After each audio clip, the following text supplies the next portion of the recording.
Geseëndes, goeiemôre, Shabbat Shalom van my kant, Frik Weideman. Wat 'n voorreg om jou op hierdie pragtige Shabbat-oggend te kan groet in die wonderbare naam van ons Meester, Yeshua HaMashiach. En baie welkom by hierdie uitsending van Menorah Tabernakel.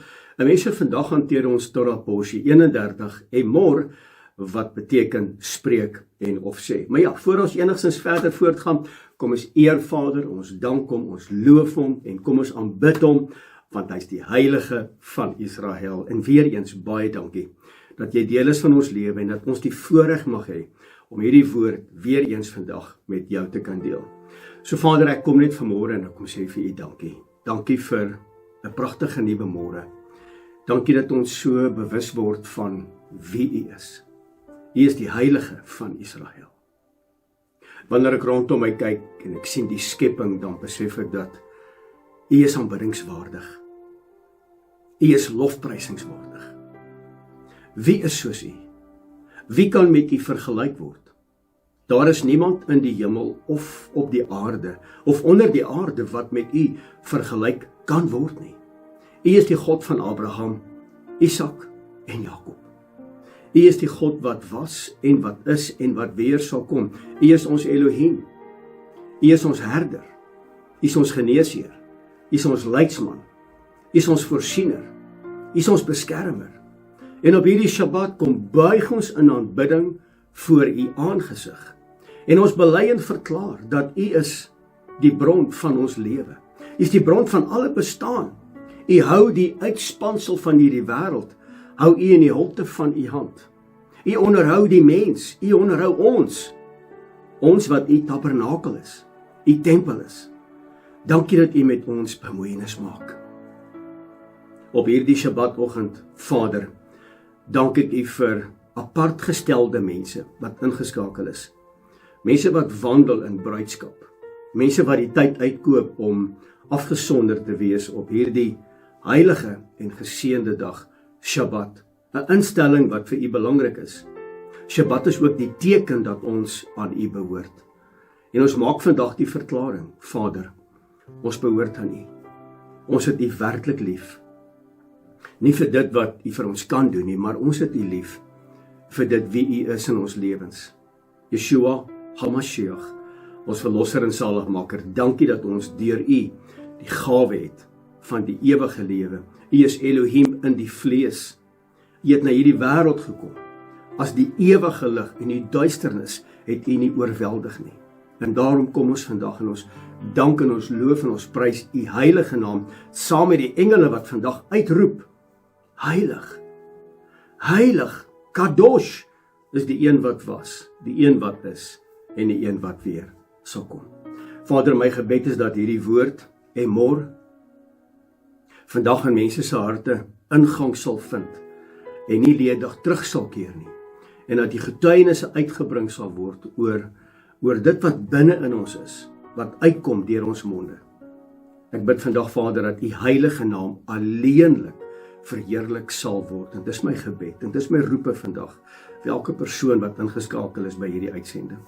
En ek eer u daarvoor en ek bid dit in die wonderbare naam van Yeshua, ons verlosser, ons saligmaker en die Messias wat weer gaan kom. En my gees roep uit, halleluja, halleluja, prys sy wonderlike naam. Mense, ek weet nie van jou nie, maar weet jy, elke keer wanneer ek net Vader se naam aanroep, dan gebeur daar iets. Dit is my so belangrik dat my gedagtelyne gefokus moet bly aangaande hom. Want ons gedagtes is die oorlog. In Engels, the battlefield is in the mind. En dit is belangrik dat wanneer ons die woord lees, en ek vertrou en ek hoop jy lees nog die woord, en wanneer ons die woord lees, dat my gedagtes getransformeer sal word, ooreenkomstig die woord, en dat ek en jy nie net 'n hoorder sal wees nie, maar dat ons werklike dader sal word van sy woord. Die wêreld daar buite is boos. Mense is op soek na die lewende God. Hulle kry hom nie, want ons praat verkeerd. Ons reageer verkeerd. Ons doen verkeerd. En ons is eintlik sy tabernakels. Ons is sy tempel en ons moet sy karakter gaan uitleef in 'n wêreld wat op soek is na hom. En ons val in ons missie. En dis hoekom vandag se woord vir my so belangrik is, want dit wat jy spreek, dit wat jy praat, bepaal jou identiteit. En vandag se woord Emor, Torah porsie 31, gaan oor spreek, of praat, of sê. En dit gaan oor identiteit. En mense, ek en jy ons het identiteit, want ons is in hom ingeënt deur die makolyf, deur die bloed van die lam. En dit is my belangrik dat ek en jy dit sal begin leef. Nie net sê nie. Ons kan maklik praat.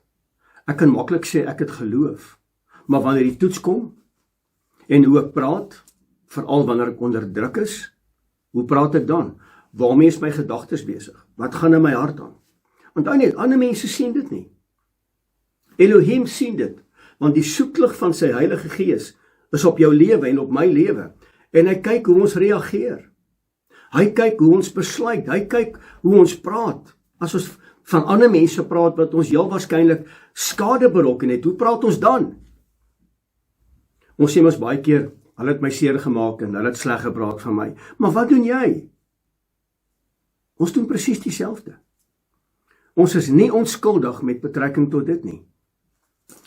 So my gebed vandag vir jou wat ingeskakel is dat hierdie woord regtig waar jou spraak sal verander. Want die oomblik as jou spraak verander, dan verander jou identiteit. Want wanneer jy praat, is dit wat binne-in is, dit of reg, of verkeerd is, wat by jou mond uitkom. En die woord is baie duidelik in die boek van Matteus 12 vers 34, en Yeshua is in die woord, en hy sê, uit die oorvloed van die hart, praat die mond. So gee vir my 2 minute, om in iemand se geselskap te sit. En ek kan onmiddellik vir jou sê, waar is die defek? En jy kan dalk miskien dieselfde vir my sê. Maar in die veelheid van woorde ontbreek die sonde nie. So dit is belangrik dat ons moet reg praat. En mense, dis 'n dissipline aksie, dis 'n standaard wat ek en jy moet hê. Want vandag se Torah porsie en môre gaan oor hoe ons praat. So dit gaan nie net vir my oor praat hier, dit gaan vir my oor wat is binne, wat uitkom. Of dit reg is en of dit verkeerd is, dit bepaal wie is jy. Jou gedagtes bepaal waar jy na jou pad is. Jou gedagtes bepaal jou identiteit. En as jou gedagtes of reg of verkeerd is en dit kom val in jou hart, dan kom dit by jou mond uit. Matteus 12 vers 34. So, dis vandag vir my belangrik met hierdie Torah porsie, Emor, wat beteken praat, en Emor sê nie net praat reg, maar eerder word reg. Die oomblik as ek reg word, die oomblik as ek begin verander, dan sal my spraak outomaties aanpas. Dis dieselfde met die vrug van die Heilige Gees. En dis opgeteken in Galasiërs 5 vers 22. Dit help nie jy bid vir meer liefde of meer vriendelikheid of meer gasvryheid en meer selfbeheersing nie. Dis nie 'n gebedsaksie nie, dis 'n wordaksie. Ek moet reg word ten opsigte van liefde en gasvryheid en selfbeheersing en lankmoedigheid en geduld en daai tipe van dinge. Ek moet dit word. As ek dit nie word nie, dan bly dit net woorde. En wanneer dit net woorde bly, dan is dit 'n klinkende metaal. Dan bereik ons niks. Dit moet dit word. So Emor sê, nie net praat reg nie, Emor sê eintlik word reg, met ander woorde, kry identiteit, en wanneer jy identiteit het, en jy besluit, is my en jou verantwoordelikheid om te verander, dan kan ek die vrug van die Gees uitleef. En dis ons verantwoordelikheid. Ongelukkig, en ek het dit gesê, en ek gaan dit weer vandag sê, die kerk het ons geleer, jy hoef niks te doen nie, want Yeshua het alles gedoen aan die kruis, aan die folterpaal. So ek hoef niks te doen nie. En ek dink dis leuns, want ek en jy het 'n enorme verantwoordelikheid, want Elohim sê, hy sê ek wil vir julle 'n Elohim wees, maar julle moet vir my 'n volk wees. Met ander woorde, julle het 'n verantwoordelikheid teenoor my, en dis Emor. Emor, wat jy spreek en wat jy oor praat, bepaal wie jy is. So kom ek en jy word reg. So hierdie Torah porsie handel ook oor Vader se afsprake, sy feeste, wat vir hom belangrik is. Mense, dit is baie duidelik in die woord van Genesis 1 vers 14, waar die woord praat oor sy afsprake, of sy Moedim, of die seisoene. Nou daai seisoene, en ek het dit al baie gesê in my boodskappe, is Moedim. Moedim beteken meervoudsvorm van sy afsprake, waarvan Shabbat uiteraard die belangrikste is. En dit behoort aan hom. Dit is syne. Dit is sy afsprake. Dit is sy afgesonderde tye. Nie myne en joune nie. Dit behoort aan geen nasie, geen volk en geen kultuur nie. So blaai gesaam met my na hierdie baie bekende gedeelte. As jy ingeskakel is by my kanale, dan gaan julle dit nou al weet. Dit is eintlik al 'n tweede natuur. Levitikus 23 vers 2. Spreek met die kinders van Israel en sê vir hulle, stop gou daar. Wie is Israel? Nou sê baie, en ek hoor dit, en ek kry die boodskappe oor Suid-Afrika, ja, maar my dominee sê dat Israel is net die volk, en die woord hierso is geskryf vir hulle, en nie vir ons nie. So met ander woorde, ek hoef nie aandag te gee daaraan nie, met ander woorde, die eerste 5 boeke van die woord, hoef ek nie aan aandag te gee nie, want dit is geskryf vir Israel, dit is nie vir my geskryf nie. Ek is 'n Nuwe Testamentiese Christen, en ek is nie Israel nie, dit is nie vir my geskryf nie. Nou wil ek onmiddellik vir jou sê, stop, hold your horses. Gaan kyk asseblief na die aanbieding wat ek gedoen het oor Israel. Wat beteken Israel? Wat beteken die naam Israel? Wat beteken die identiteit Israel? Dit is my belangrik dat ons in hierdie dae wat boos is, in hierdie laaste dae, dat ek en jy sal besef, wie is ons? Ons is identiteitsloos, want ons is verkeerd geleer, ons is voorgeluig, oor al die jare van die kansels af. Mense, hoor my, gaan kyk na daai boodskap op YouTube, Israel. Nou praat die woord hier, met Israel, en hy sê vir hulle, die feestydde van Jahwe die Almagtige, wat julle moet uitroep as heilige samekomste. Dit is my feeste. Met ander woorde, dit is my apart gestelde tye. Dis die tye wanneer ek met jou 'n ontmoeting wil hê. Amper soos die tent van samekoms, nee, die tabernakel in die woestyn, of selfs die tempel, maar kom ons fokus op die tabernakel in die woestyn. Dit het bekend gestaan as die tent van samekoms, die ontmoetingsplek. Nou het Vader sekere afsprake met my en jou deur die jaar, hy wil met ons tyd spandeer. Dis belangrik vir hom dat die bruid hom moet ken, en dat hy sy bruid moet ken. En dis hoekom hy hierdie ontmoetingstye met ons het, waarvan heel eerste is Shabbat, ooreenkomstig die woord van Levitikus 23. En dis vir hom belangrik, ons het 'n weeklikse afspraak met ons hemelse Vader, want dit behoort aan hom, en dan ons deur die jaar, het ons 7 ander afsprake, kom ek noem dit so, ons het 7 ander ontmoetingstye, wat vir hom belangrik is. En deur die ontmoetingstye, en uiteraard Shabbat, leer ons wat is sy karakter. Hy ken ons en ons ken hom. En dis hoekom Yeshua in Matteus 21 sê, gaan weg van my, julle wat die ongeregtigheid werk, ek ken julle nie, ek weet nie wie is julle nie. Want julle het nie ontmoetingstye met my gehad nie, julle is nie afgesonderd oor dit wat vir my belangrik is nie, julle het nooit uitgevind wie ek is nie. Julle het my ontmoetingstye wat ek vir julle deurgegee het julle verontagsaam. Julle het dit verwerp. So ek ken julle nie, ek weet nie wie is julle nie.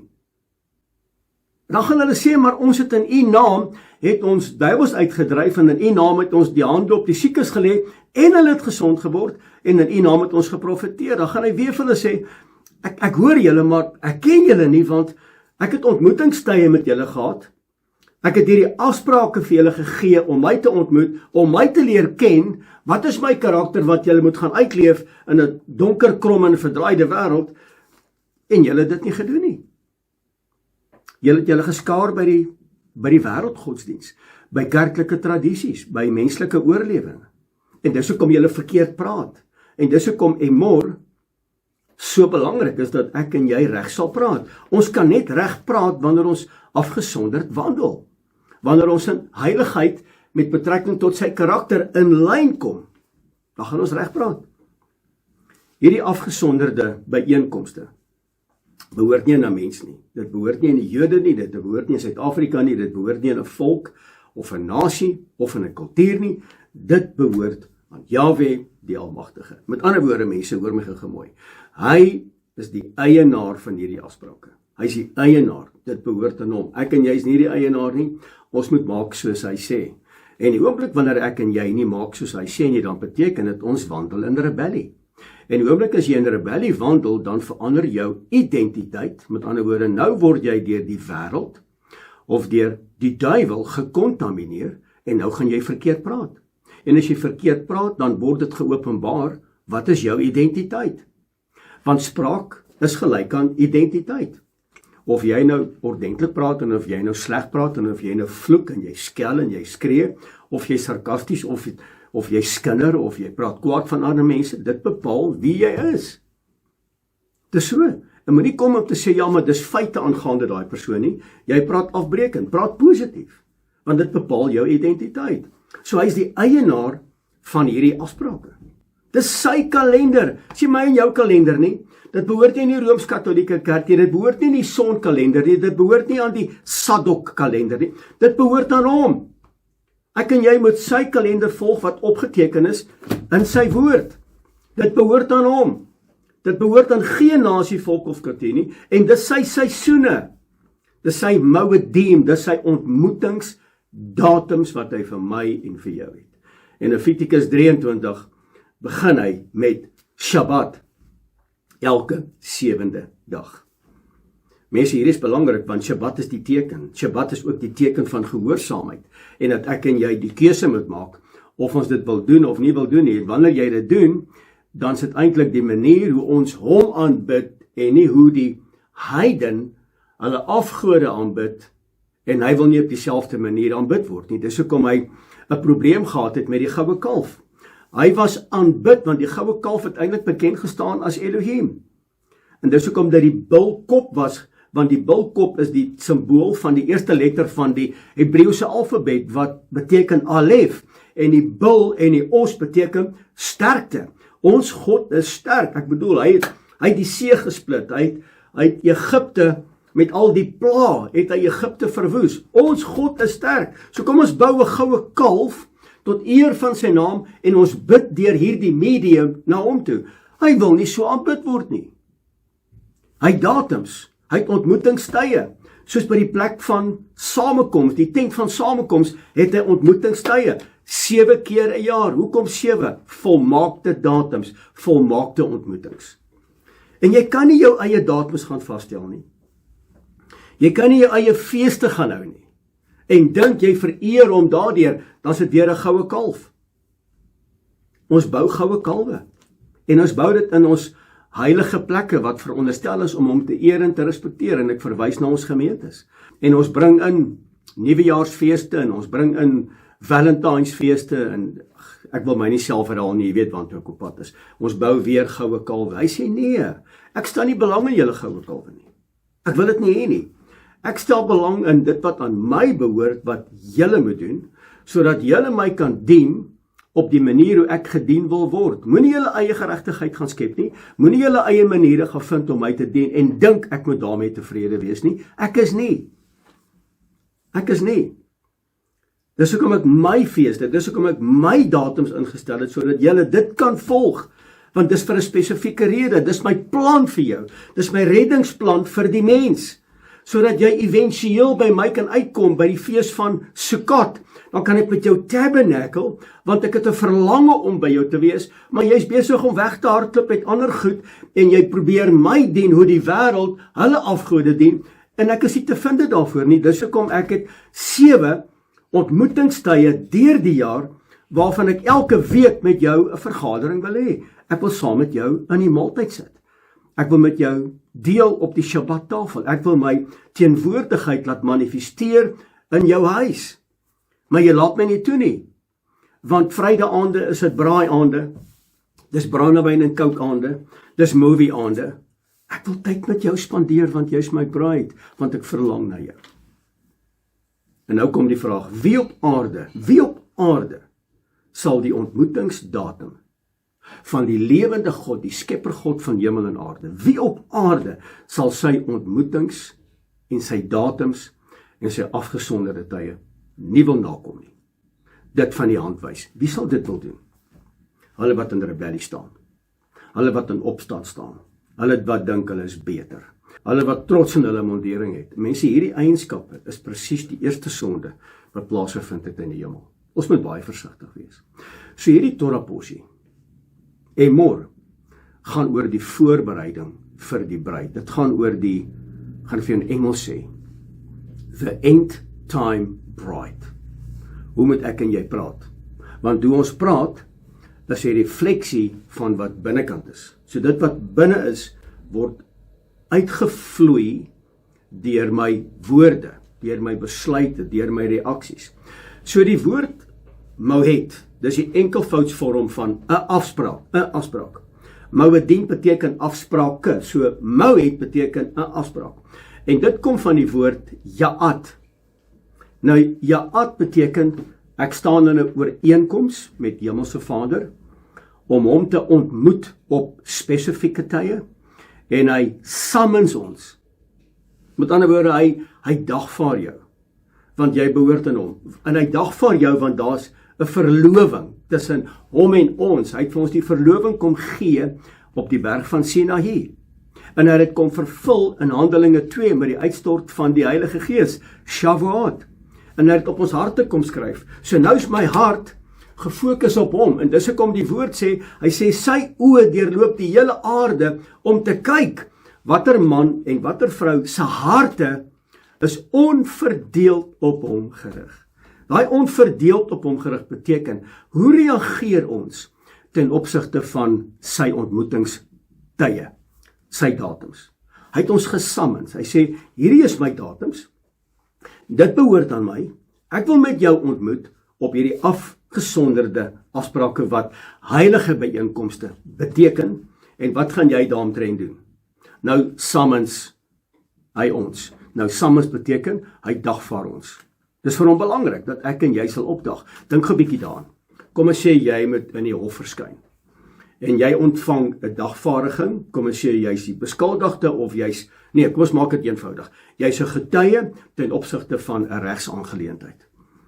En nou moet jy as 'n getuie optree. En wat is 'n getuie? 'n Getuie is iemand wat gesien, gehoor, beleef en ervaar het.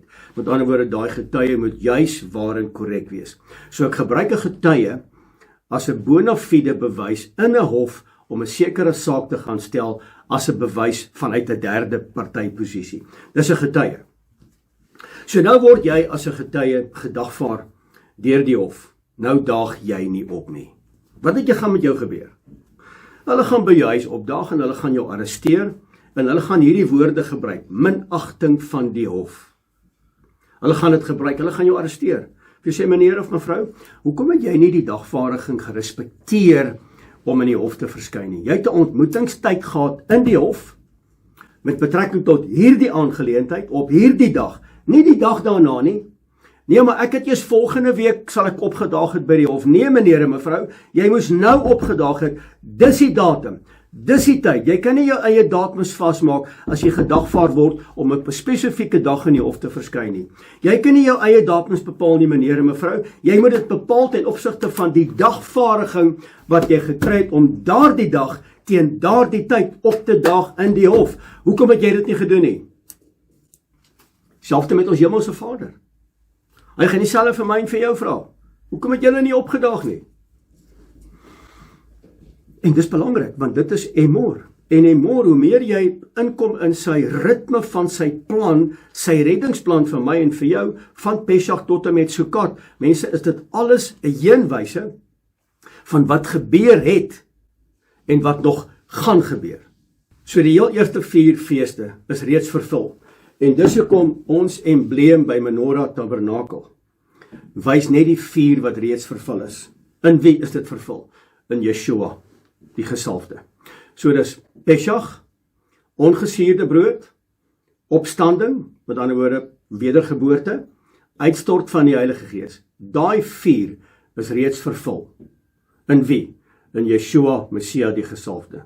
Wat bly oor? Nou dis die skaduwee. Kolossense 2 vers 16 en 17. Hierdie is dan die skaduwee. Dit het gebeur. Dis my dienste, dis my afgesonderde tye. Dit behoort aan Vader. nie aan 'n mens nie, dit behoort aan hom, en hierdie moet nog plaasvind. Wat moet plaasvind? Yom Teruah, die blaas van die trompette, die wederkoms. En dan die tydperk van versoening, the Day of Atonement, of Yom Kippur. In hierdie dag word die wêreld geoordeel, en ek en jy wat wandel in bruidskap, ons word beoordeel. Met ander woorde, ek gee vir jou 'n kroon. Goed en getrou was jy oor min, en oor veel gaan ek jou aanstel. En dan die bruilof van die lam. En die bruilof van die lam is natuurlik die periode van Sukkot. En dis ook die 7de fees, wat beteken die volheid. Hier is die volheid van Yeshua geopenbaar in die menorah. En die menorah staan bekend as die boom van die lewe. So as jy die menorah verstaan, dan verstaan jy die totale plan en die ontmoetingstye wat ons hemelse Vader met ons het. En die middelkandelaar, wat die voetstuk is, die voetstuk van die middelkandelaar, as jy die menorah aansteek, dan steek jy heel eers die middelkandelaar aan. Die middelkandelaar is die shamash lig. Dit staan bekend as die dienaarslig. So wanneer ek hom aansteek, dan gee dit vir my lig in 'n donker vertrek om die res aan te steek. Soos byvoorbeeld, dit bepaal ook die aardsvaders en die aardsmoeders, soos Abraham is getroud met Sarah. Isak is getroud met Rebekka. Jakob is getroud met Lea. En uit hierdie aardsvaders en moeders is alles in die voetstuk en gebore Yeshua HaMashiach, die orde van Melchisedek. En dis die menorah. As jy die menorah verstaan, verstaan jy die boom van die lewe, want dit gaan die waarheid aan jou openbaar. En dis die menorah. So mense, is my belangrik om hierdie met jou te deel, en dat jy kan verstaan, dat as ek en jy die taal beginne praat van wat in die menorah gereflekteer word, dan verander ons. So, en môre gaan nie net oor wat ek spreek nie. Ek moet reg word ten opsigte van dit wat vir Vader belangrik is, en die oomblik wanneer ek reg word en ek verstaan my identiteit, dan begin ek reg praat. So mense, wat is belangrik vir Elohim? Wat dink julle is belangrik vir hom?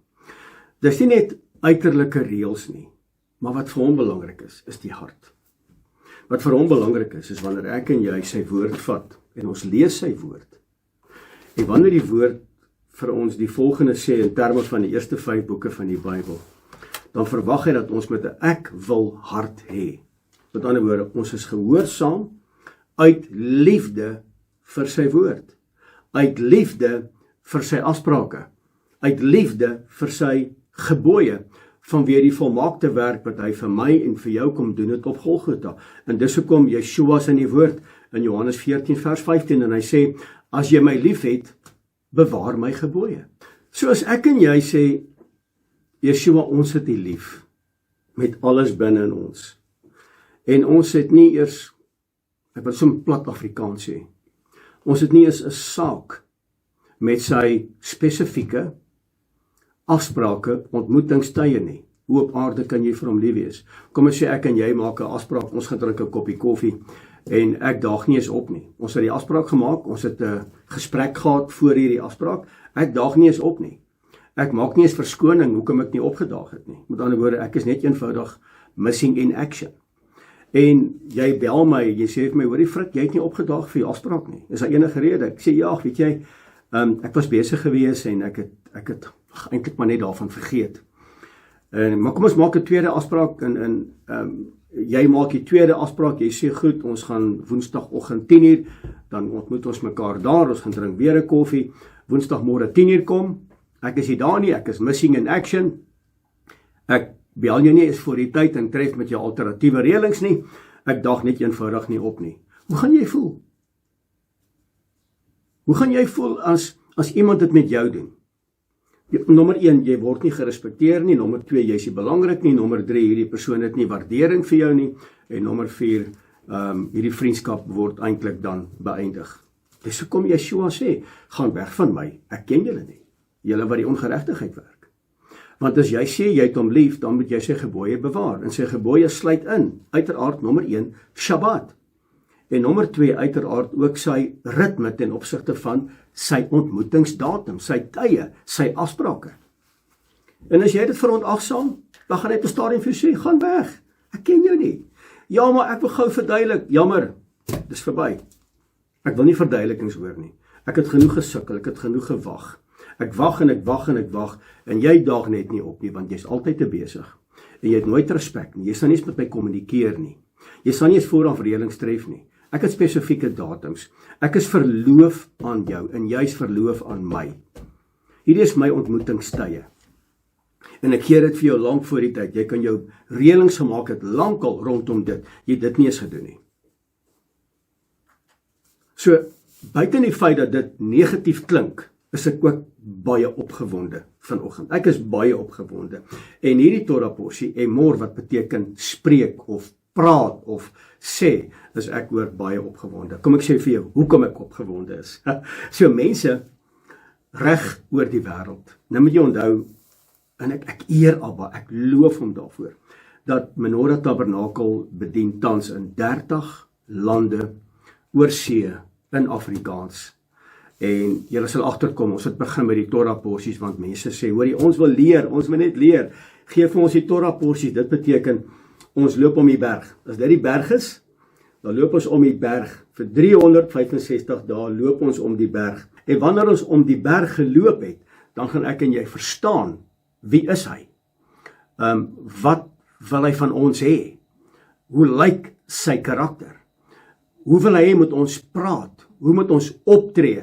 Ek gaan dit nooit weet as ek rondspring in die woord, dan sit hierdie boodskap en dan sit daai boodskap. En ek wil dit doen, ek wil jou vertel. Hoe lyk die eindtye? Ek wil jou vertel, maar ek gaan vandag met hierdie boodskap, gaan ek met jou bespreek, hoe lyk die eindtyd bruid? So dis belangrik om hierdie goed te verstaan, ons loop om die berg, mense, en ek en jy moet toegerus word om te weet wie is hy, en dit maak my opgewonde dat reg oor die wêreld, Suid-Afrika, Namibië, Australië, Nieu-Seeland, you name it, jy kan dit noem. Ek hoor dit, onthou ek kry die oproepe, ek kry die boodskappe, waar mense terugkom na Vader se afsprake. Nou, ook hartseer dat nie almal wat Torah volgers is en wat Jahwe die almagtige volgers is, doen dit op die regte manier nie. Hulle doen dit weer op hulle eie geregtigheid. Met ander woorde, hulle doen hulle eie ding. En daar's protokol. As ek en jy, ons kan Shabbat onderhou, maar ek kan ook in Shabbat 'n vreemde vuur inbring.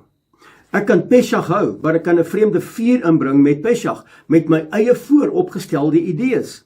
Ek kan Shavuot, kan ek onderhou en ek kan dit respekteer, want die woord is duidelik in Deuteronomium 16 vers 16. 3 keer 'n jaar moet al die mans voor sy aangesig verskyn, oor 3 keer 'n jaar. Die eerste een is natuurlik die fees van ongesuurde brode. Ek kan ongesuurde broodfees vier, maar ek kan 'n vreemde vuur inbring met my eie vooropgestelde idees. Dan is ek verkeerd.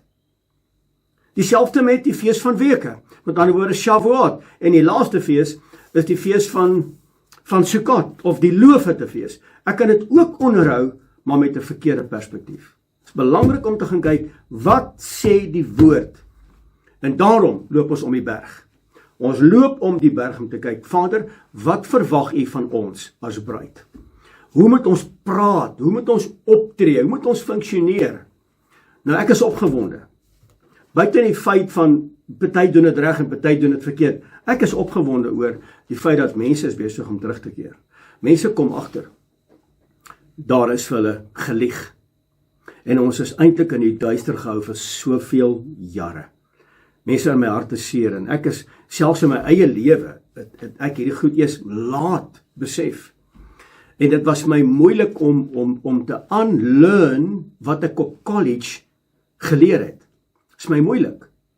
Want baie keer kom dit nog na vore, want dit was in my ingeprent, en nou moet ek dit unlearn. Ek eer Abba vir die pad wat hy met my stap, om my te leer, om weg te bly van dit, om dit nie te doen nie, want baie keer dan kom daai ou godsdiens mode kom uit, en ek moet versigtig wees.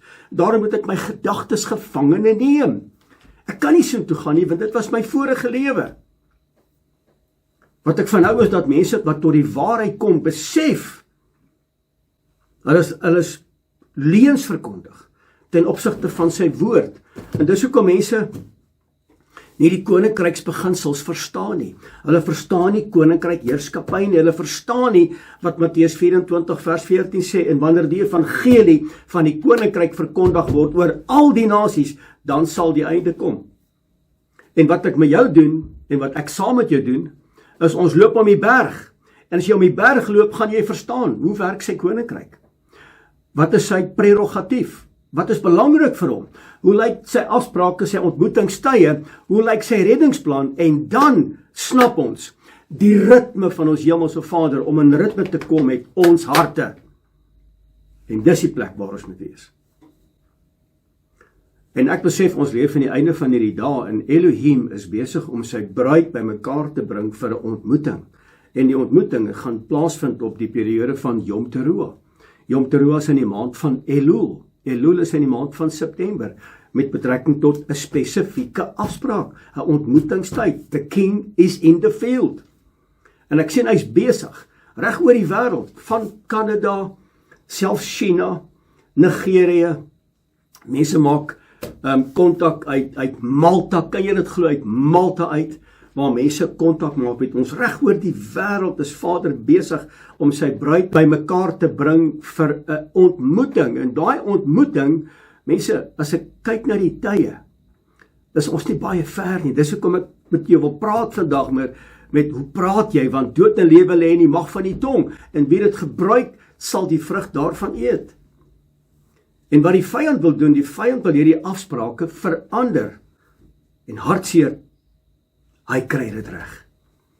70% van die mense wat sê, hulle glo in liewe Jesus, in Yeshua, 70% van die totale bevolking van hierdie wêreld, leef in hierdie absolute leuen. En die vyand het dit reg gekry, om die wette en die tye te verander. En hy het dit reg gekry deur die kerkstelsel, hy het dit reg gekry deur die politieke stelsel, en hy gaan dit reg kry deur die ekonomiese stelsel in die laaste dae. So as jy die kerk regeer, en jy regeer die politiek, en jy regeer die geld, dan regeer jy die wêreld. So wat die vyand wil doen is, hy wil hierdie ontmoetingstye, hierdie afsprake, wil hy verontagsaam, en hy wil die mense so leer, wat die kroonskepping is, dat hulle die skepper God, wat hulle geskep het na sy beeld, hy wil hom opstel in hulle, in sy tempel, in sy tabernakel. Hy wil, dis die plan van die vyand, hy wil Elohim onttroon, en hy wil hom opstel as God in hierdie tempel, met betrekking tot ontmoetingstye, wat aan die wêreld behoort, en daar 7 van hulle, en hy wil dit wat vir Elohim belangrik is, wil hy ontwortel, en hy wil dit verander. Kry jy dit reg? Absoluut. Absoluut. Is daar 'n remnant wat besig is om op te staan? Absoluut. Halleluja. So hy kry dit reg. En nou sê die woord dat selfs die regverdiges sal in hierdie laaste dae mislei word. En mense, ek is hartseer om vir jou te sê, ek sien dit. Ek sien dit.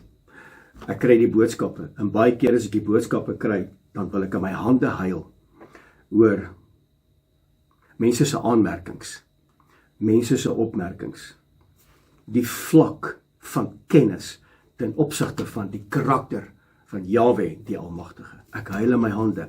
En daar's een rede daarvoor. Ons weier om die berg te loop. Ons weier om hom te ontmoet op sy berg.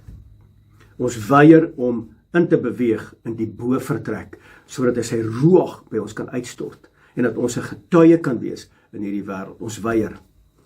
En Yeshua is baie duidelik, en hy sê, as jy vir my sê, jy het my lief, en jy doen nie wat ek vir jou sê nie, dan is jy 'n leienaar, en die waarheid is nie in jou nie. Ek wil dit nooit wees nie. Ek wil dit nooit hoor nie. Blaai saam met my asseblief na 2 Korintiërs, hoofstuk 11, vers 3. En wat hier gebeur in 2 Korintiërs hoofstuk 11 vers 3, het presies gebeur in die tuin van Eden. Presies dieselfde.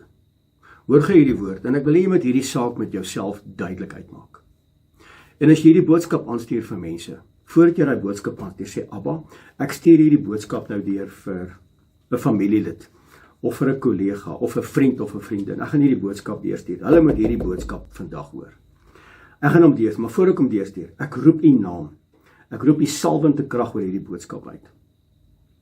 Dat die jukke gebreek sal word. Dat tradisie godsdiens nou die kettinge gebreek sal word in die naam van Yeshua Messia, die gesalfde.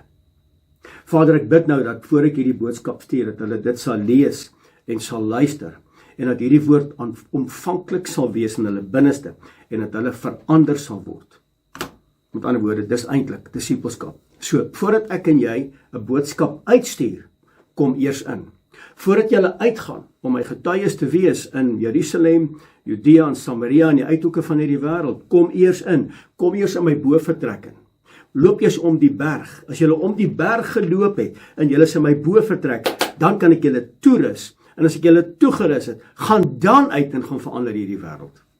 Julle kan dit nie voor die tyd doen nie. Ek moet julle eers toerus met wat? Met my woord. En my woord en my ruach loop hand aan hand. Hulle is hand aan hand. Jy kan nie die een kan nie sonder die ander een nie. Dis hoekom dit belangrik is as iemand met jou praat om te sê, maar ek ervaar die Heilige Gees sê dit vir my. Dan moet jy dit gaan toets aan die hand van die woord. So 'n persoon kan nie uit homself of uit haarself praat om te sê, maar ek ervaar die Heilige Gees openbaar dit of dat in my nie. Terug na die woord, 2 Korintiërs 11 vers 3. Maar ek vrees dat, en dis ook my vrese. Hier praat Paulus en Paulus sê, ek is bekommerd oor julle. Ek vrees dat net soos die slang Eva deur sy listigheid bedrieg het, julle sinne so miskien bedorwe kan raak, vervreemd van die opregtheid teenoor Messia, Yeshua, die gesalfde. Sjoe! Wat het gebeur in tyd van Eden? Van die boom, van die kennis van goed en kwaad, mag julle nie eet nie. Van al die bome het julle vrye toegang, julle kan daarvan eet, maar van daai boom mag julle nie eet nie. Want die oomblik as jy van daai boom eet, sal jy sterwe. En daai boom was misleiding. Dit was verleiding, niks te maak met 'n appel nie. Dit was misleiding en verleiding gewees, want dis die plan van die vyand. Wat doen die plan van die vyand? Hy stel sy eie datums, sy eie ontmoetingstye op en hy verwerp die van Elohim. En wat doen die volk? Ons loop agter die duiwel aan. Dis ook my vir die disippels gesê het. Hy sê julle vader is die duiwel, want julle doen presies wat hy sê. Julle skinder, julle vloek, julle skel, julle sarkasties, julle praat kwaad van mekaar, julle is onderduims, julle kroek mekaar, julle maak mekaar dood met die tong. Julle doen al die goed wat die duiwel wil hê julle moet doen, en dan kom julle voor my aangesig, dan hou julle vir julle heilig, en nou kom bid julle, en julle verwag ek met julle gebede beantwoord, en julle onderhou nog al die duiwelse feeste, en die wêreldfeeste van hierdie wêreld, want hy dit ook kom kontamineer, presies wat gebeur het met Eva, het hy dit ook kom verander, nou het ons eie feeste, ons het ons eie Kersfees, en ons eie Halloween, en ons eie Valentine, en al hierdie goeders, en Easter, ons is presies daar. Ons raak vervreemd van die opregtheid teenoor Messia, Yeshua, die gesalfde. Ons is weer daar. Ons sê vir Eva, hoe kon jy vir die duiwel geluister het? Ons doen presies dieselfde. Maar hierdie woord wat ek nou met jou wil deel, maak my opgewonde, meer opgewonde. Daar's mense wat terugkeer, daar's mense wat terugkeer na Vader toe, na sy weë, na die waarheid, na sy Shabbatte. En jy moet een ding nooit vergeet nie, en hierdie is jou identiteit. Ek en jy is nie net op hierdie aarde doelloos nie. Ek en jy is hier as 'n koning en 'n profeet. Ons is 'n eiendom. Ons is sy volk. Ons het identiteit.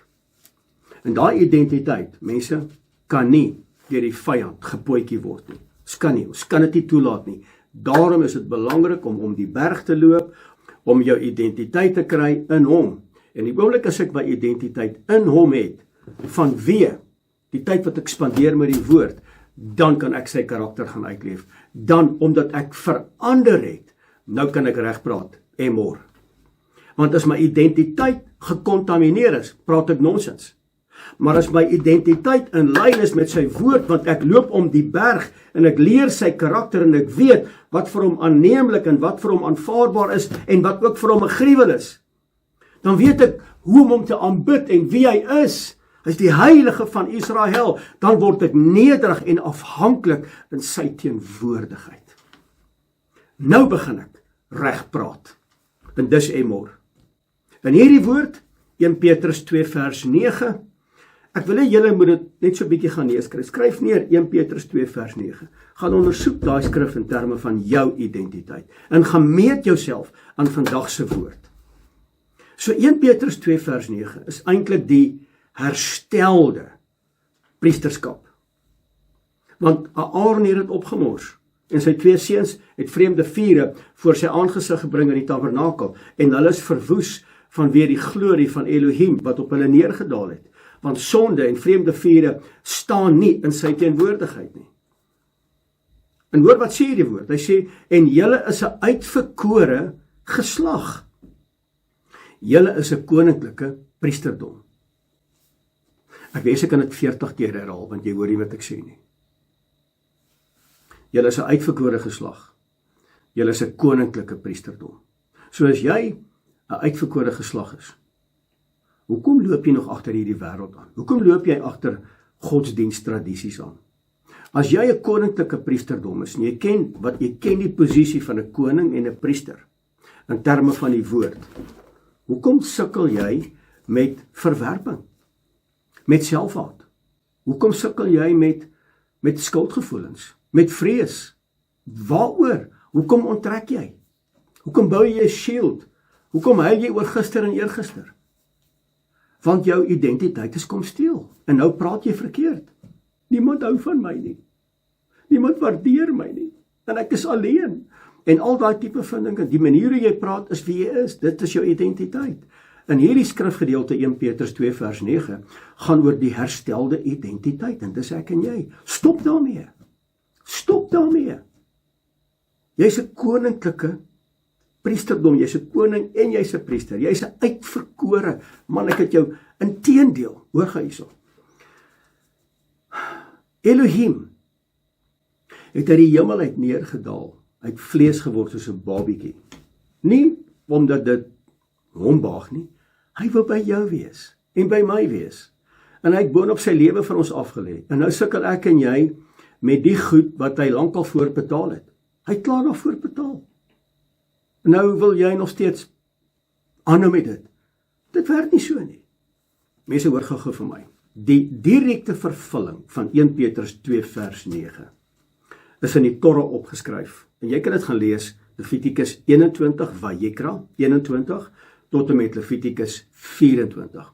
En daar word gepraat van die priesterlike orde en wat hulle moet doen. Met ander woorde, dit was 'n skaduwee van wie ek en jy moet wees in die toekoms. So 1 Petrus 2 vers 9 gaan oor die herstelde priesteramp, die posisie, die identiteit, wat neergepen is in Levitikus 21 tot 24. So in die Torah was wie die hoëpriester geweest. Dit was Aaron en die 2 seuns was die priesters. Met ander woorde, hulle was die aangestelde priesters in terme van die Levitiese orde. So daar was streng reëls geweest. Daar was skeiding geweest tussen die normale mens en uiteraard die priester. So wie kon inbeweeg het in die allerheiligste? Net die hoëpriester. Wie kon diens doen in die tempel? Net die priester. En dit het gegaan oor reinheid. En reinheid gaan gepaard met bloed. Maar in Yeshua, Messia, die gesalfde, wat sy lewe vir my en jou kom aflê het, en hy het ons identiteit kom vasmaak, sodat ons reg sal praat en moor. Nou sê die woord, die Levitiese orde was die priesters gewees. Maar wanneer jy in Yeshua is, dan wandel jy in 'n hoër orde, jy wandel eintlik in 'n koninkryksorde, en dis die orde van Melchisedek. Hy kom in Matteus hoofstuk 4 vers 17 en hy sê vir die disippels, hy sê, bekeer julle want die koninkryk van die hemel het naby gekom. Ek kom leer julle dat julle op hierdie aarde kan wandel om hemel te ervaar. Maar julle snap dit nie, want julle dink aards, want skuldgevoel en vrees en verwerping en selfhaat regeer nog my lewe. Dan bly jy aards. Jy bly aards en jy gaan verkeerd praat. En oomblik as jy verkeerd praat, gaan die oes opkom en dit gaan 'n misoes wees, want dood en lewe lê in die mag van die tong. En wie dit gebruik sal die vrug daarvan eet. En die oomblik wanneer jy praat, is dit wat in jou hart is. Ons het dit nou gelees in Matteus 12, wat in jou hart is, loop die mond van oor. So jy moet verander word. Dis hoekom Romeine 12 vers 2 so belangrik is. Verander jou gemoed. en as jou gemoed verander na sy wil, hoe kom ek by sy wil uit? Loop om die berg. As ek om die berg loop, leer ek sy karakter. As sy karakter hier byval vind, verander hierdie tabernakel. 1 Korintiërs hoofstuk 6 vers 19. Weet julle nie dat julle is die tempel van die Heilige Gees nie? Julle is 'n uitverkore geslag, julle is 'n koninklike priesterdom. Wat meer nog moet hy vir ons doen? So in Yeshua, so in Yeshua is almal in hom priesters. Dis jou identiteit. Jy is nie meer beperk tot 'n stam in terme van die Levitiese orde nie. Jy is gebou, jy is geskep op identiteit. Hoor mooi wat sê hy in Jeremia 1 vers 5. Hy sê, voordat jy in die moederskoot gevorm was, het ek jou by die naam geroep. Jy is gebou op identiteit. Wie dit kom steel? Wie dit kom kontamineer? Hoekom het jy dit toegelaat? En die oomblik wanneer ek en jy dan wandel in priesterlike orde, dan verhoog die standaard. Dan verhoog die dissipline. Mense hoor my. En ons dink genade is sagter as wat die wet was. Nee, genade verhoog die standaard. Hoekom sê jy dit, Frik? Want die gebooie, die karakter van Elohim is nou op my hart. So wat my hart van vol is, loop die mond van oor. Op die kliptafels mag jy byvoorbeeld nie 'n valse woord uitgespreek het teenoor jou naaste nie. Nou kan jy dit in jou gedagtes dink. As jy dit gedink het, is dit verby. Want jy klaar ongeregtig opgetree. So kan jy sien na die standaard, want die oomblik wanneer jy dit dink, waar val dit? In my hart. Wat kom by my mond uit? Verkeerde woorde. En dis emor. Praat. So wat is nou van belang? Nou moet jy kennis neem. Wat nou van belang is, ek en jy is sy tempel. Hoor my baie mooi asseblief. Ek en jy is die draers van sy vuur. So, wat se vuur is dit? Dis die vuur wat hy kom aansteek het in ons binneste. Ons is besig om op die berg te loop. Hy het ons toegerus met sy ruach, met sy vuur, met sy wind. Hy het ons kom toerus met sy gees. Ons is die draers van vuur. Ons is die draers van lewende waters. Wat sê Yeshua in die boek van Johannes hoofstuk 7? Hy sê, as jy in my glo, soos wat die skrif sê, strome van lewende waters sal uit jou binneste uitvloei. Ons is die draers van lewende waters. Ons is die draers van sy tempel. Ons is die draers van sy menorah. Ons is die draers van lig. Ons is die draers van brood, met ander woorde, sy woord. En ek en jy is die tabernakel. Mense, dis jou identiteit. En wanneer jy snap wat se draer jy is, en hierdie wêreld wat verlore is op soek na Elohim, en hulle kyk na my, en hulle kyk na jou, wat die draer is, wat ek sopas met jou gedeel het. Nou vra ek vandag die vraag, wat dra jy? Wat se draer is jy? Murmureer jy? Kla jy? Vloek jy? Skinder jy? Praat jy kwaad? Waarna kyk jy? Waarna kyk jy? Wat gaan in jou gedagtes aan? Wat gaan in jou hart aan? Waarmee is jy besig? Waar niemand jou sien nie. Waarmee is jy besig? Kan jy sien, want die oomblik as jy met dit besig is wat ek sopas met jou gedeel het, gaan jy verkeerd praat. En as jy verkeerd praat, kontamineer jy jou bruidskap. Jy kontamineer dit. En dis presies wat Paulus hier gesê het. Hy het gesê, 2 Korintiërs 11 vers 3, maar ek vrees dat net soos die slang Eva deur sy lustigheid bedrieg het, net so julle sinne in hierdie laaste dae bedorwe kan raak, vervreemd van die opregtheid teenoor Messia, Yeshua die gesalfde.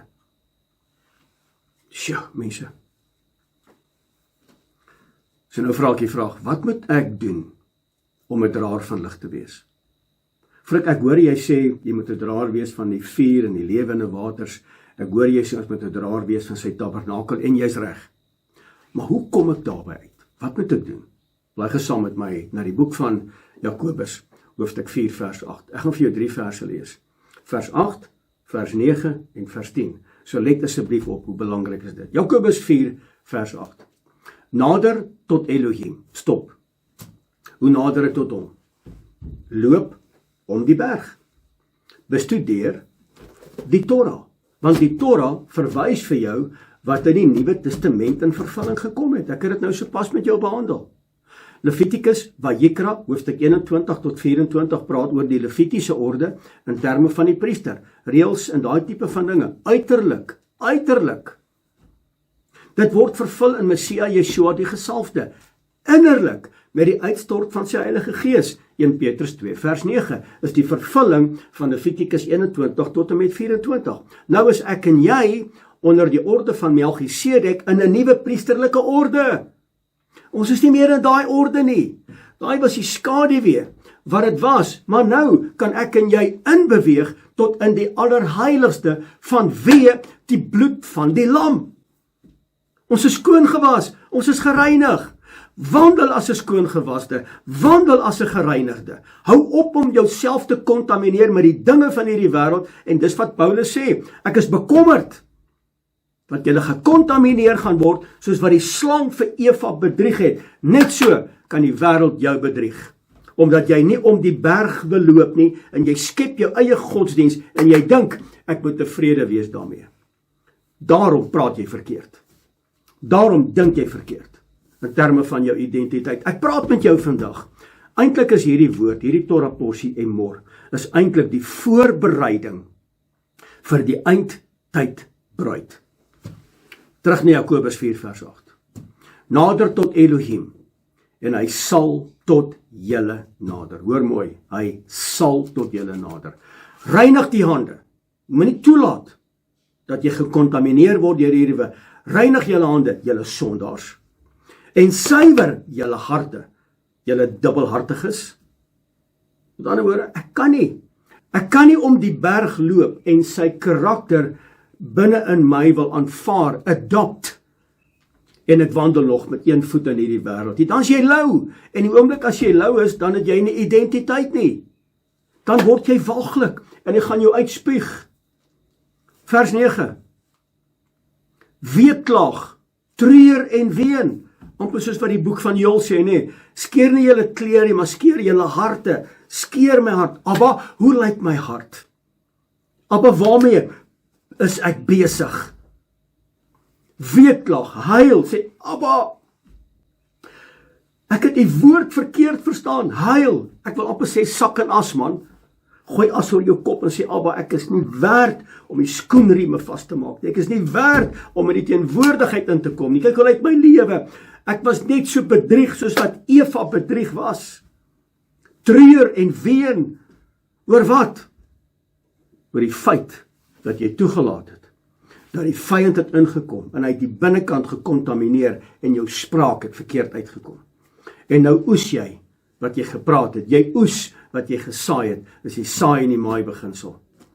Laat julle gelag in treurigheid verander word en julle blydskap en bedruktheid. Met ander woorde, ek dien nie die wêreld dat ek is opgewek en ek is vrolik en alles, en wanneer ek die woord van kom ek agter, o bloed, ek het moeilikheid. Abba, help my, rig my, lei my asseblief in die spore van geregtigheid. Vers 10. Verneder julle voor Jahwe die Almagtige, en hy sal julle verhoog. Hy sal julle oplig op die regte tyd. Nee, frik, ek het my kerk. Ek gaan elke Sondag kerk toe, ek is 'n kerkmens, en terloops, ek bring my 10de by my gemeente.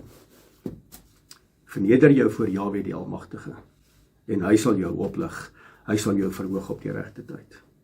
So wat vers 10 eintlik beteken is die volgende: wanneer jy sy afsprake nakom en dit eerbiedig, wanneer jy jou ondergeskik stel aan sy woord, met ander woorde, jy onderwerp jou aan sy woord. Wat is hierdie woord?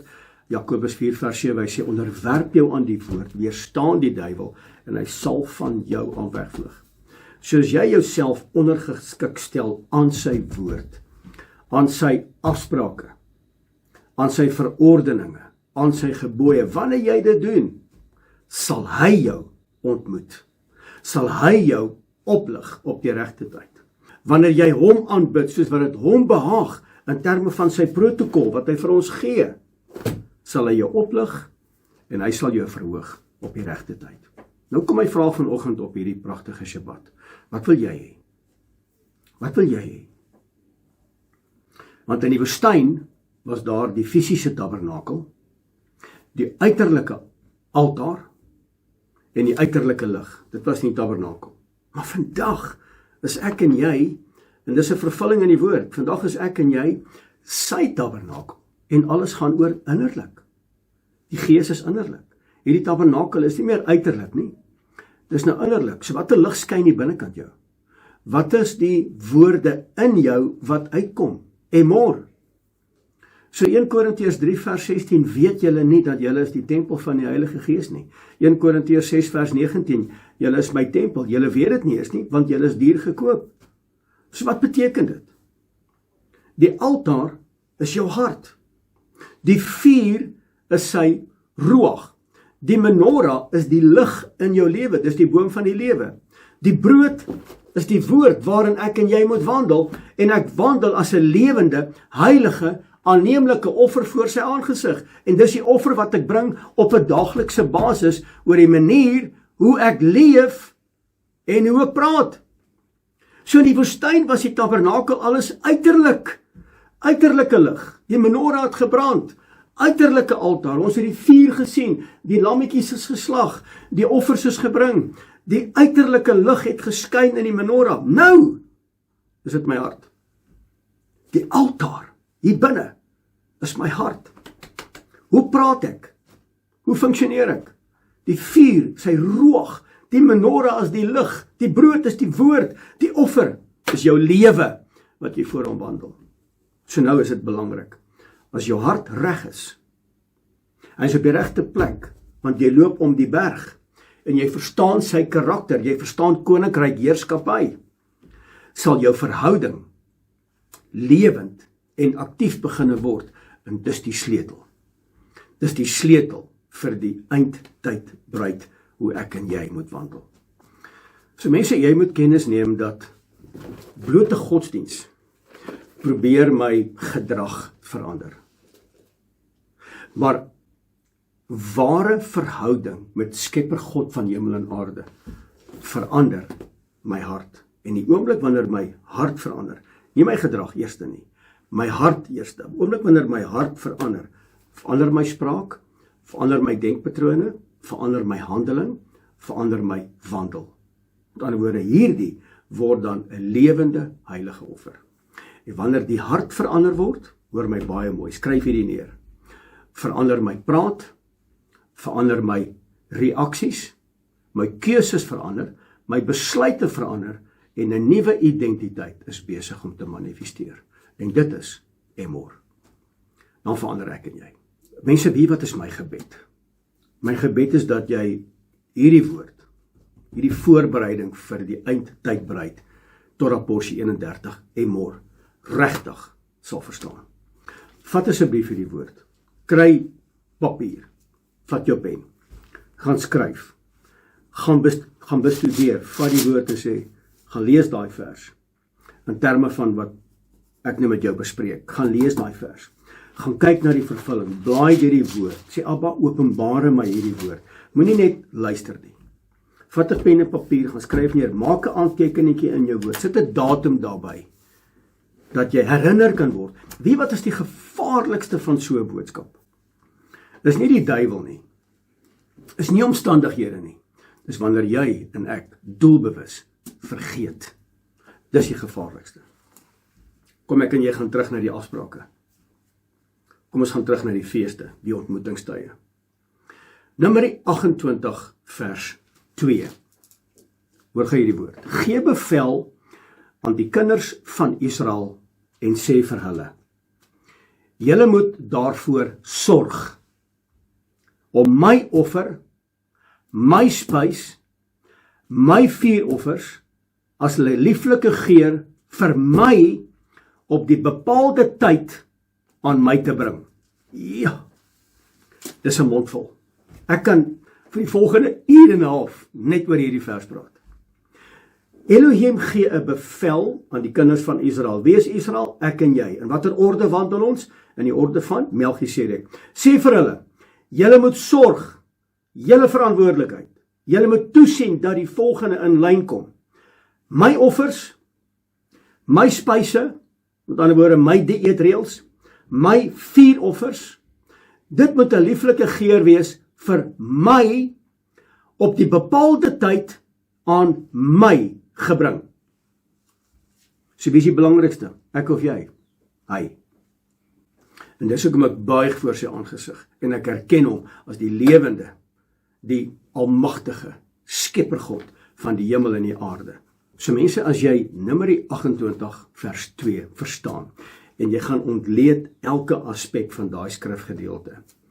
Dis wanneer ek en jy om die berg loop en dis wanneer ek en jy besef, dit gaan nie oor ons nie. Dit gaan nie oor 'n mens nie. Dit gaan oor Elohim, die heilige van Israel. Elke keer wanneer ek die woord aan jou bedien, praat ek nie oor mense nie. Ek praat oor hom. Hy moet die senterpunt wees. Hy moet ons eerste liefde wees. Dit gaan oor hom. My prioriteite moet hy nommer 1 wees. In my finansies moet hy nommer 1 wees.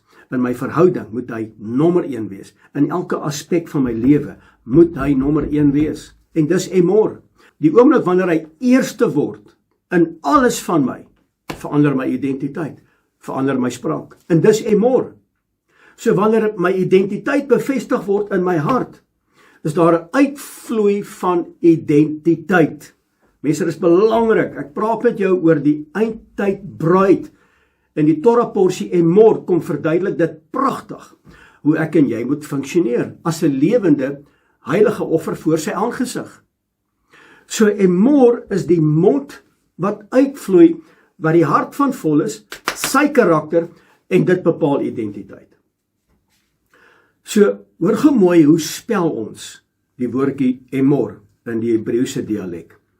Die eerste letter is 'n alef, 'n mem en 'n resh.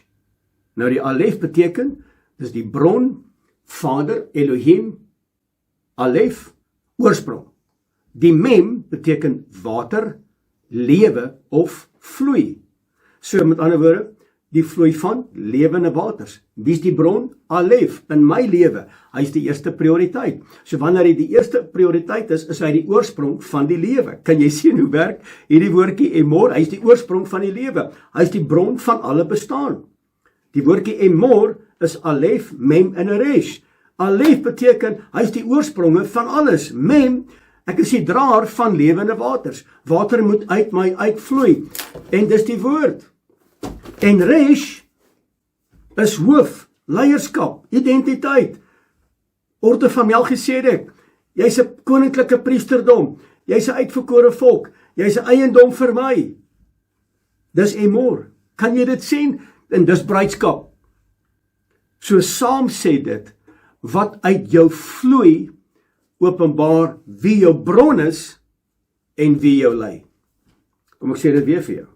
So met ander woorde, alef, mem en resh.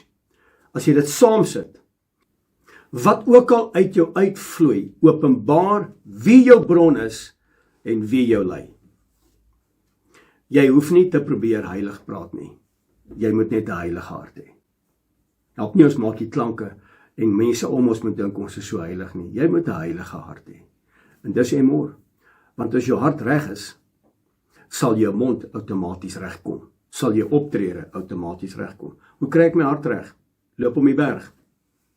Ontdek sy karakter. Weet wie is hy?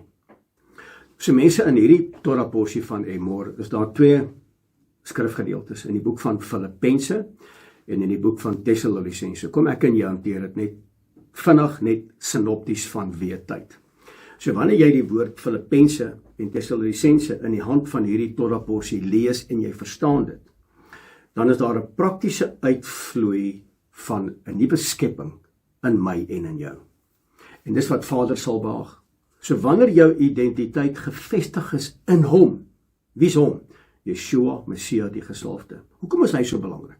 Want hy is die weg, hy is die waarheid en hy is die lewe. En in hom, en deur hom, en tot hom, het ek en jy die gawe van die ewige lewe.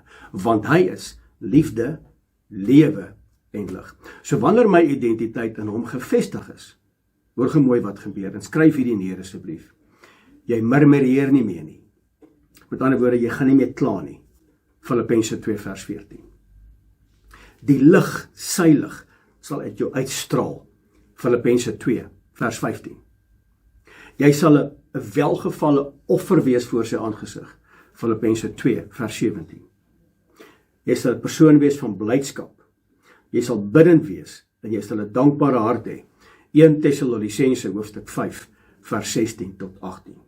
Nie omdat jy moet nie, maar omdat hierdie goed jou natuur begin word. Met ander woorde, nou begin jy verander. Jy gaan nie murmureer en kla nie. Daar gaan 'n lig uit jou uitstraal. Jy gaan 'n lewende, heilige, aanneemlike offer wees. Jy sal 'n persoon wees met blymoedigheid. Jy sal biddend bly en jy sal 'n hart hê van dankbaarheid teenoor Skepper God, die Heilige van Israel. Dis nie omdat jy dit moet doen nie, maar dit word jou natuur en dit word outomaties. En dit wat outomaties word, is dit wat binnekant is. Of reg, of verkeerd. En my gebed vandag vir jou, is dat dit reg sal wees in terme van sy karakter. Dat daai binnekant, hierdie binnekant, die suiwerheid, sal uitbeweeg deur jou mond, deur jou oë, jou hande, jou lyfstaal, waarheen jy loop, waaraan jy vat, elke aspek van jou lewe. So mense, Emor leer ons nie net hoe om te praat nie. Emor leer ons wie is ons, dat ons identiteit in lyn sal kom. Want wanneer jy weet wie is jy en jy's 'n priester in die orde van Melchisedek, dan besef jy jou verantwoordelikheid as 'n tempel van die Heilige Gees. En nou sal jy begin lewe praat. Jy gaan anders funksioneer, want jou natuur is besig om te verander. Dit is besig om te transformeer in lyn met sy karakter, want ons loop om die berg en ons sien wat hy van ons verwag en hoe om hom te aanbid. En die oomblik wanneer dit gebeur, gaan my mond oop en ek begin lewe te praat. So ek hoef amper nie eens te praat nie. Net my manier van funksionaliteit gaan mense al klaar sien. Hoorie, hierdie persoon het iets anders. Hierdie persoon is afgesonderd. Hierdie persoon wandel op 'n ander manier. En die kernwoord van Emor is wat uit die mond uitkom. Openbaar die toestand van jou priesterlike hart. Dis die kern. Dis die kern. Wat uit jou mond uitkom bepaal jou priesterlike hart. En dis wat Jahwe met Moses bespreek het, en hy het hom gesê, spreek met die priesters in hierdie Torah porsie. Spreek met my en met jou vandag in die nuwe priesterlike orde. Met ander woorde, voordat die volk die feeste kan vier, voordat ek en jy kan ontmoet op sy heilige afsprake wat vir hom belangrik is, voor dit gebeur, maak seker jy het identiteit. Maak seker daar's reinheid in jou lewe. Maak seker dat jou mond, jou spraak, jou optrede word herstel. Mense, kan jy sien hoe belangrik is hierdie Torah porsie Emor, wat my en jou moet voorberei as die eindtyd breek. Frik, jy het dit nou al 'n paar keer gesê. Mense gaan dit nog 100 keer sê, sodat jy dit kan snap en verstaan, want ek verstaan dat by herhaling kom daar geheue. Jy moet dit verstaan, jy mag dit nie vergeet nie. Die grootste vyand, en ek het dit net nou gesê, is wanneer ek en jy vergeet. Ek en jy sy priesters. Ons is sy koninklike priesterdom. Ons kan nie toelaat om vermeng te word met hierdie wêreld. Jy kan nie. En in hierdie Torah porsie, Emor, in Levitikus 21:22, roep hy. Hy sê, roep my priesters. Roep hulle. Dat hulle nader na my altaar toe kom, maar die oomblik as hulle nader na my altaar toe kom, is daar nie ruimte vir vermenging nie. Daar's nie ruimte om gekontamineer te word deur die dinge van hierdie wêreld nie. My priesters kan onderskei tussen rein en onrein. Hulle moet weet wat is heilig en wat is algemene goed. Hulle moet kan onderskei tussen wat is lewe en wat is dood, veral in terme van wat hier uitkom. Hulle moet dit weet. Hulle moet verstaan wat is verbond en wat is kompromie wat ons aangaan met hierdie wêreld. En dis Emor. En in Levitikus 22 word beklemtoon dat hierdie offers wat ons moet bring voor sy aangesig, moet 'n offer wees sonder gebrek. Nou die oomblik wanneer jy dit lees, aan wie dink jy? Natuurlik Yeshua. Natuurlik. Kan jy sien hoe belangrik dit is om die berg te loop, om die skaduwees te sien geopenbaar word in die Nuwe Testament, in 1 Petrus 1 vers 19. Hy sê, dis die lam sonder gebrek, vlekkeloos vir my en vir jou. En daarom kan ek en jy wandel vandag as 'n herstelde priesterskap. Ons wandel in die orde van Melchisedek. En in Levitikus 24 in hierdie Torah porsie praat hy oor die menorah, en hy praat oor die toonbrode, en hy praat oor sy heilige naam. Mense, ek kan nie meer beklemtoon hoe belangrik dit is dat ek en jy sy naam weer sal respekteer nie. Kom ons kom terug by die menorah. Die menorah is die opdrag, dis die protokol, dis 'n daaglikse lewe. Ek en jy moet voortdurend brand op 'n daaglikse basis. Op 'n daaglikse basis. Wat sê Johannes 8 vers 12? Hy sê ek is die lig van hierdie wêreld. In Levitikus 24 met die menorah voortdurend brand. Wie het afgekom na hierdie wêreld toe? Johannes 1 vers 14. Yeshua het afgekom as die lig van hierdie wêreld en die duisternis het hom nie oorweldig nie. Johannes 8 vers 12. Ek is die lig van hierdie wêreld. Dis die menorah. Dis 'n daaglikse voortdurende lewenswandel voor sy aangesig. Mense, ek en jy is die tempel van Heilige Gees. Ons is die tabernakel. In Levitikus 24 brand die menorah in die tabernakel daagliks, voortdurend, onophoudelik, 'n lig. Ek en jy kan nie bekostig as sy tabernakel om vandag hier te wees en môre is ons daar nie. Kan nie. Ons moet elke dag 'n ligdraer wees. En wanneer jy snap wat is jou posisie, sal dit so wees. Hierdie lig van sy heiligdom kom nie van buite af nie. Dit kom van binnekant af. Dis die beeld van die Ruach in ons. Waar woon Heilige Gees? Binne in ons. So ek en jy leef nou met innerlike, priesterlike olie. En dis hoekom dit so belangrik is dat ek en jy om die berg loop om te brand as 'n lewende menorah voor sy aangesig. En wanneer jy brand as 'n menorah, opgeteken in Jesaja 11 vers 2, en dis jou erfenis, en jy wandel daarin, dan wandel jy in sy karakter. En dis jou erfenis. Dis die boom van die lewe.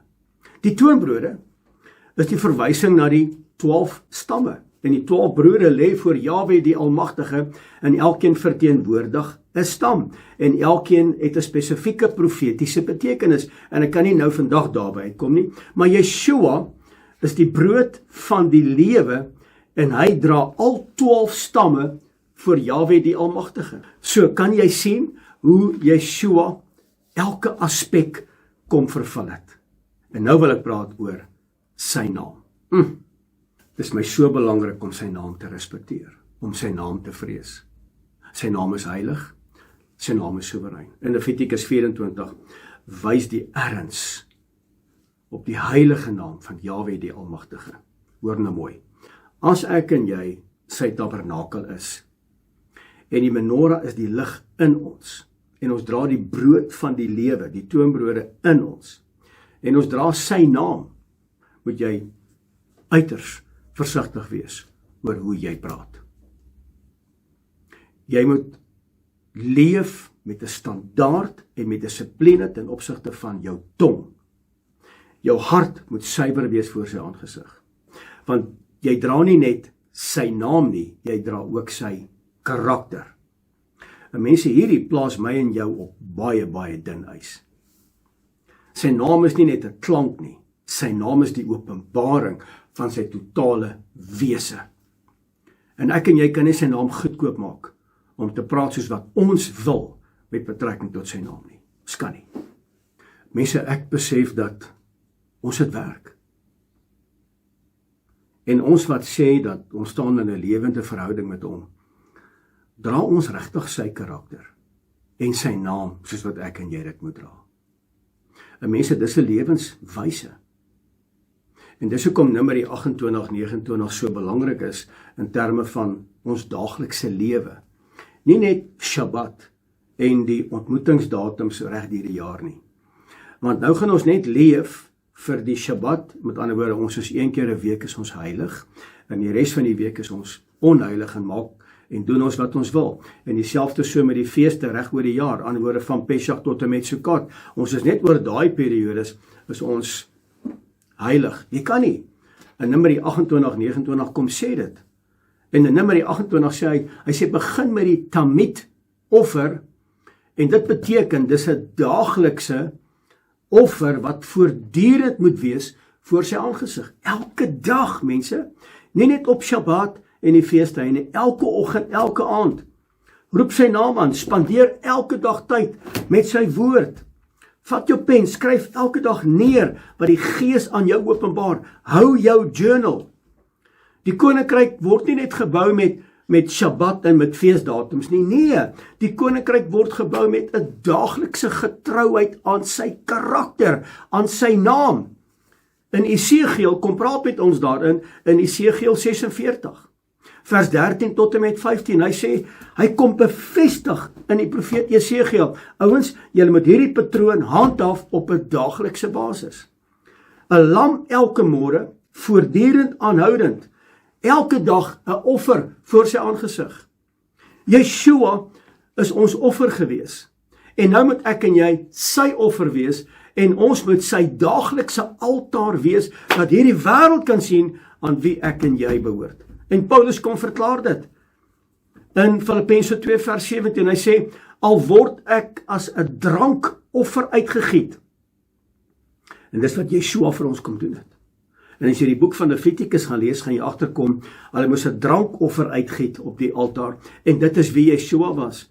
Hy was hier die perfekte offer, die perfekte lam, en hy was as 'n drankoffer uitgegiet, hoor mooi, vir ons geloof in hom. En dis die sleutel. Dis die sleutel tot die ewige lewe. Geloof maak die deur van die hemel oop vir my en vir jou. En nou kom verduidelik hy in Filippense 2 vers 14 tot 17. Hy sê, doen dit alles, met ander woorde, leef in hierdie wêreld, gaan hierdie wêreld in as my getuie, gaan openbaar my karakter, gaan vertel hierdie mense, wie is ek? Wandel in heiligheid, laat my naam verheerlik word, dat my naam weer gevrees sal word, doen alles sonder murmurering en teespraak. En wanneer jy dit doen, hier is die priesterlike toepassing van wat jy moet spreek, en dis emor.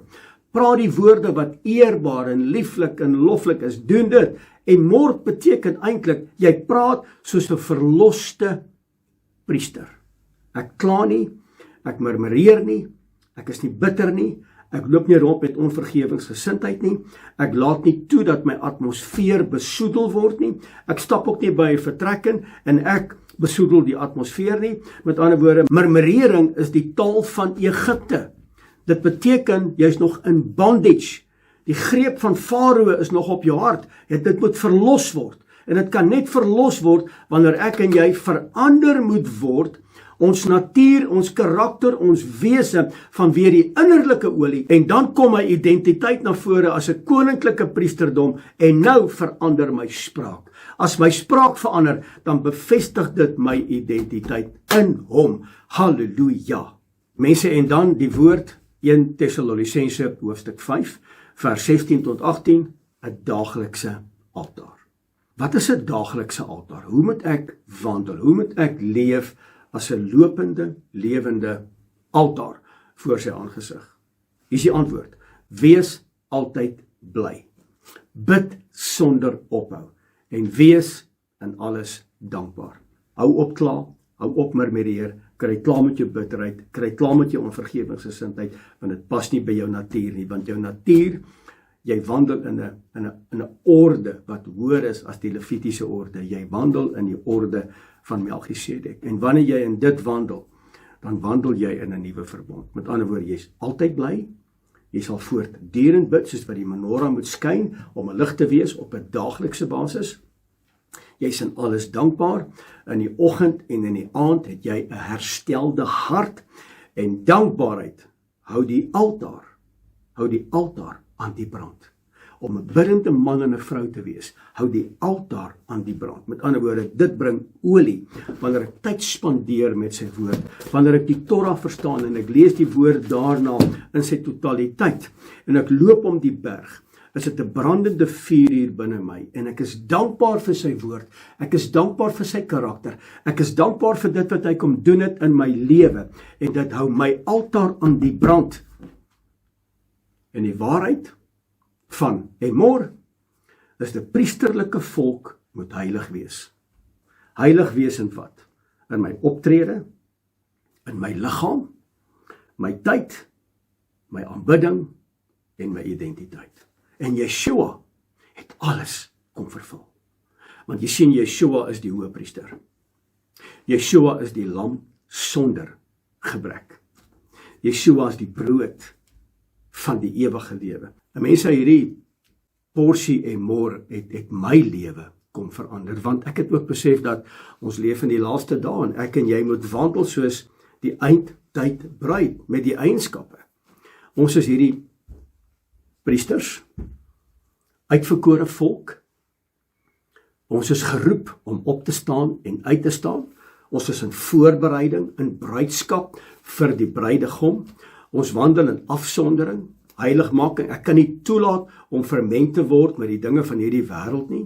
Daarom moet ek naby die altaar kom, ek moet naby aan hom kom, ek moet tyd spandeer met hom, ek moet loop rondom die berg, ek moet verstaan wie is hy, ek moet sy karakter verstaan, en wanneer ek hom ontmoet op sy ontmoetingstye, dan begin ek te besef, wie is hy? En die oomblik wanneer ek besef, wie is hy, verander ek, want ek moet toelaat dat ek en hy moet een word deur sy ruach, en ek kan dit net word wanneer ek sy woord bestudeer en leer. Daar's nie ander maniere nie, daar's nie 'n quick fix nie, dis 'n orde, dis 'n protokol wat hy vir ons daar gegee het, van Pesach tot by Sukkot, is 'n protokol, is 'n proses. Die verbondsmaal is 'n proses, die tabernakel is die proses van die 7 vlakke van jou gees mens. Dis bruidskap. In Openbaring 19 kom bevestig, hy sê, in die bruid het daar gereed gemaak, vir wie? Vir die bruidegom. En emor is die sleutel vir my en vir jou, om te verander. En as ek en jy verander in ons identiteit as bruid, koninklike priesterdom, moet ek en jy anders praat. En Elohim kom herstel nie net sy kalender nie, hy kom herstel sy karakter in ons, wanneer ons opdaag vir die ontmoetingstye. En dis hoekom Levitikus 23 is die hart van emor. En die hart van emor bring my en jou in ritme met sy hart. En hierdie kalender gaan oor verlossing en wederkoms. Hy het ons verlos, die bloed van die lam, ongesuurde brode, opstanding, uitstort van Heilige Gees. Daai is 'n verlossingsboodskap. Dis 'n verlovingsboodskap. En nou vind die huwelik plaas. Hy kom haal sy bruid, hy kom gee sy bruid identiteit, en hy kom sit in die bruilofstafel van die lam. Halleluja, halleluja. So, in Levitikus 24, die menorah moet altyd brand in ons. Met ander woorde, lig en gees. En dan moet altyd brood wees. Met ander woorde, die woord op 'n daaglikse basis.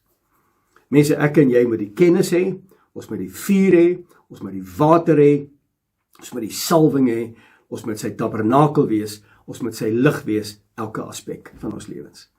So ek en jy kan nie bekostig om gekontamineer te word deur hierdie wêreld nie. Wat die wêreld tans doen, hulle ontheilig sy naam. En ek en jy moet staan vir sy naam. Ons moet radikaal word vir sy naam, radikaal vir sy koninkryk. Ons moet sê, nee, dit doen jy nie. Dit is nie in lyn met die woord van Skepper God nie. Die bruid, ek en jy, moet dit heilig hou. So, die bruid en die bruidskap en die herstelde priesterlike posisie, dis emor. Jy kan dit nie verstaan, jy kan nie die tye, die afsprake verstaan, as jy nie bruid is nie. Jy moet bruid word. En om bruid te word beteken ek moet sy karakter verstaan. Jy kan nie die bruidegom erken of hom herken as jy nie is afgesonderd wil wandel nie. So, emor, hierdie Torah porsie gaan nie net oor 'n fees nie.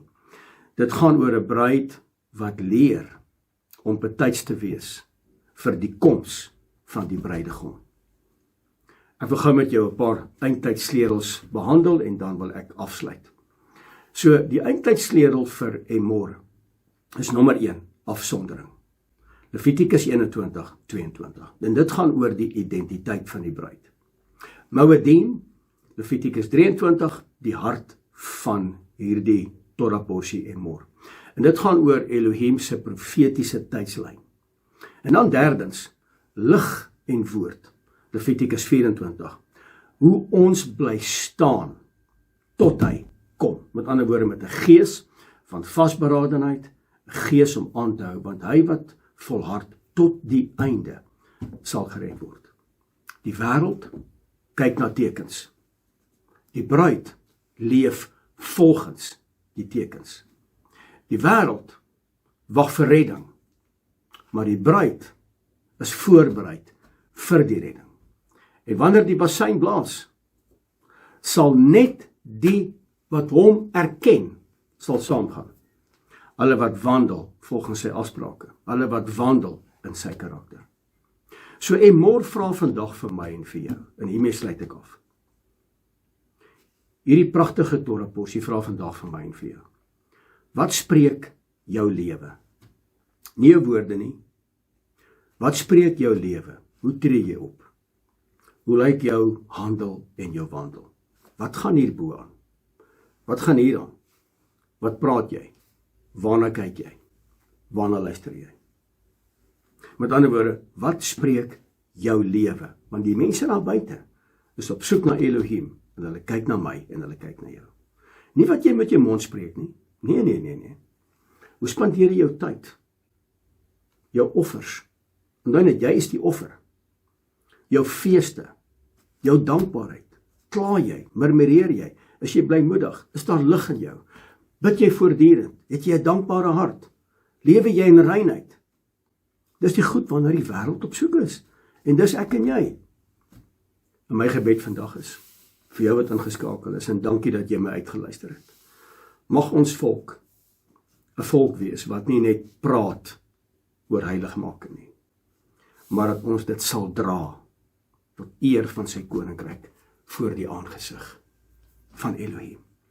Die draer van sy woord, die draer van sy wil, die draer van sy karakter, die draer van sy heiligheid. En dis vandag my gebed vir jou. En dankie dat jy ingeskakel was. Kom ek en jy bid saam.